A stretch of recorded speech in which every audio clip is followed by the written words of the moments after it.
नमस्कार.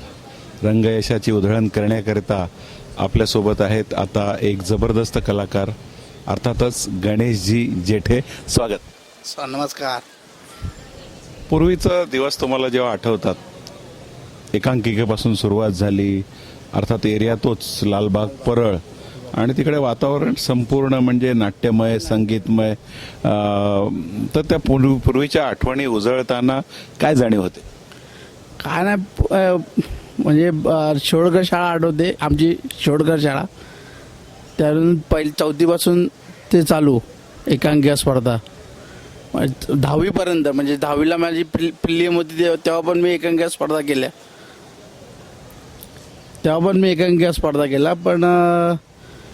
पण मजा केली तेव्हा, मजा केली अक्षरशः. म्हणजे एकांकिकेशिवाय आम्हाला दुसरं काही दिसतच नाही. मी शाळेत जायचो, हजेरी लावायची माझी आणि बाहेर पडायचो एकांकिकेसाठी. पण एकांकिका असो नसो, पण एकांकिका बस बाकी आहे नाही.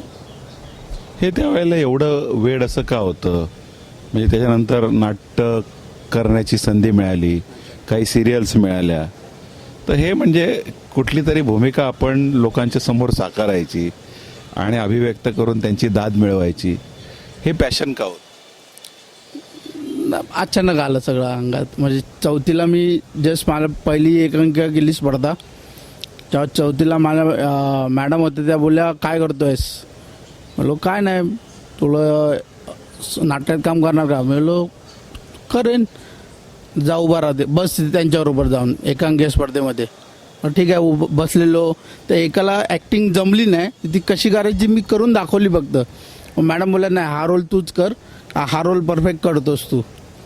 मग त्यानंतर जे काय चालू झालं ते चालूच झालं. म्हणजे मला असं, आता मला तुम्ही बोला सिरियल तुला आवडेल का, पिक्चर तुला आवडेल का, तर माझं त्याच्यापेक्षा नाटक आवडतं.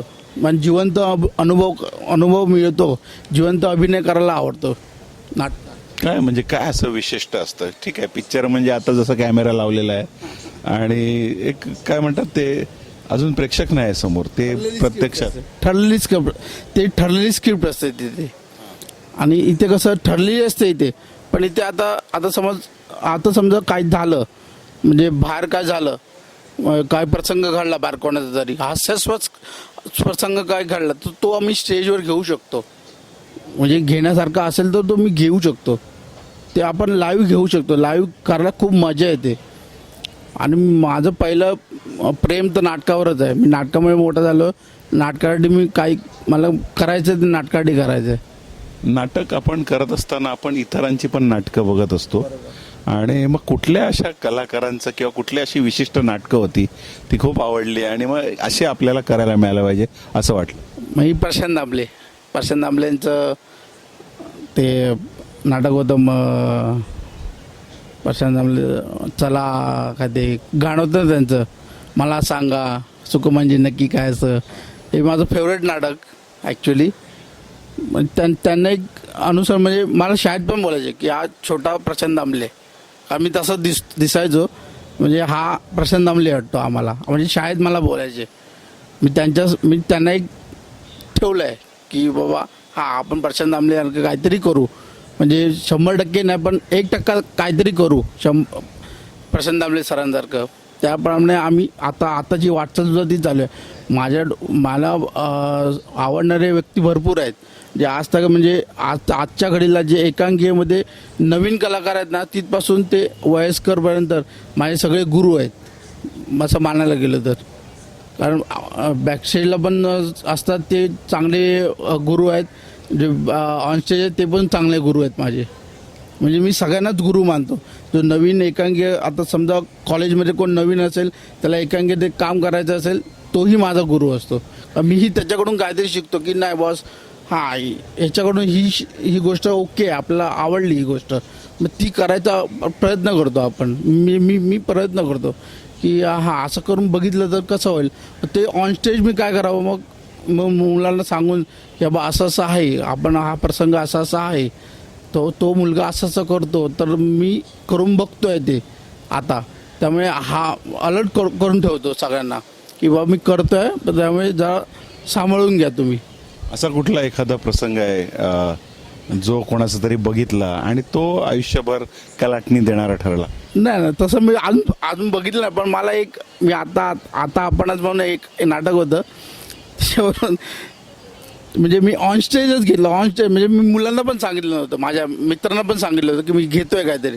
एक दारू पिण्याचा सीन असतो, मी आपलं पितो दारू आणि एक कलाकार आहे त्याला मिशी आहे आणि एक कलाकार आहे त्याला मिशी नाही आहे. बरं आणि त्याच्या टी शर्टवर एकाच्या टी शर्टवर माणसाचं चित्र आहे, म्हणजे वाळलेले केस आहे त्याचे, आणि एकाच्या याच्यावर त्या मिशीवाल्याच्या टी शर्टवर मिशी नसलेला माणसाचं चित्र आहे. तर मी त्याला बोलतो केस काप, म्हणजे तुझे नाही माणसाचे. नंतर मी त्याला मिशीवाल्याला बोलतो मिशी काप, तर म्हणजे त्याची नाही तुझी. ऑनस्टेज झालेले प्रसंग आहे तसे मला खूप म्हणजे प्रचंड आवडतात असे. जाणीवपूर्वक निर्माण केलेले आहेत. मग आता पुढे येणाऱ्या काळामध्ये काय असे प्रोजेक्ट्स करण्याची इच्छा आणि सध्या काय चालू? पुढे अजून माझा 4 वर्षाचा गॅप पडला आहे, कारण माझं ब्रेन हॅमरेज झालेलं. आता कुठे सावरलो आहे रसिक बाबाच्या आशीर्वादाने. आता मी परत येईन पुढच्या वर्षी, नक्की मी नाटक घेऊन येईन पुढच्या वर्षी. आता एवढा असा प्रसंग झाल्यानंतर सुद्धा पुन्हा असं उभं राहण्याची जिद्द ही कोणी दिली तुमच्यामध्ये? रंगभूमी नाट्य आपले रसिक प्रेक्षक त्याने दिले. कारण मला आजतागत मला आताही मला पाय शिवशिवत आहेत किंवा हात शिवशिवत आहेत की स्टेजवर जाऊन परफॉर्मन्स करावा, पण ह्या अशा अवस्थेत मी नाही करू शकत. म्हणजे मी स्वतः नाही करू शकत, मला करून करायला खूप आवडेल. आणि अशा अवस्थेमध्ये मला स्टेजवर जायला नाही आवडणार. मला रंगभूमी मला बरं करणार ह्याच्यातून पूर्ण, एवढे मी खात्रीशीर सांगू शकतो. तुमची जी जिद्द आहे गणेशजी, तुम्हाला लवकरच रंगभूमीवर घेऊन येणार आहे आणि तुम्ही एक दुसरा कलाकार अर्थातच गणेशच्याच रूपाने गाजवणार आहात. दुसऱ्यांपासून तुम्ही प्रेरणा घेतलेली आहे, पण आम्ही तुम्हाला लवकरच स्टेजवर बघणार आहोत आणि टाळ्यांचा प्रतिसाद देणार आहोत. धन्यवाद धन्यवाद धन्यवाद.